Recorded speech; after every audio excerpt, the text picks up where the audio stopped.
உருளி வந்து என் தங்கச்சி கொடுத்தா. இது வந்து 550 ரூபா. அவங்க வாங்கினாங்க. அப்புறம் நான் ஆசைப்பட்டேன்னு சொல்லி எனக்கு கொடுத்துட்டா. அப்புறம் வந்து கோலம் வளையம் வாங்கினோம். வலை, யானை, மீன், அப்புறம் துளசி மாடம், இதெல்லாம் ஈரோட்டில் வாங்கிட்டு வந்தது. இந்த கம்பி 30 ரூபா. சரிங்களா.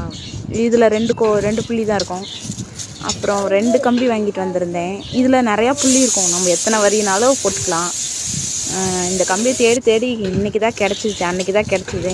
அப்புறம் கோல்டு கலர் சாந்தன் வாங்கிட்டு என் பசங்களை வந்து ட்ரை பண்ண சொன்னேன்.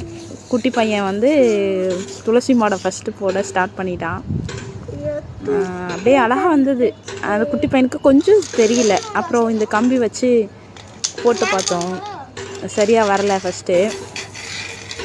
அப்புறம் அப்படியே ட்ரைனிங் எடுங்க தம்பிங்களா அப்படி சொல்லி ட்ரைனிங் எடுக்க சொன்னேன். அப்படியே எடுத்துகிட்டு இருந்தாங்க பசங்க. அப்புறம் எலிஃபெண்ட்டு போட்டு பார்த்தோம்.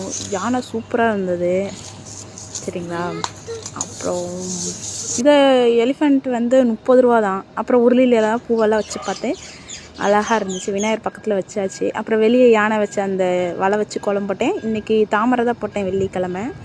சரிங்களா. துளசி மாடத்துக்கு துளசி மாடம் கோலம் போட்டாச்சு. சரிங்களா. அப்படியே சாமி கும்பிட்டாச்சு காலையில் சிம்பிளாக. பாருங்கள், யானை அழகாக இருந்துச்சு, விநாயகரும் அழகாக இருந்தார்.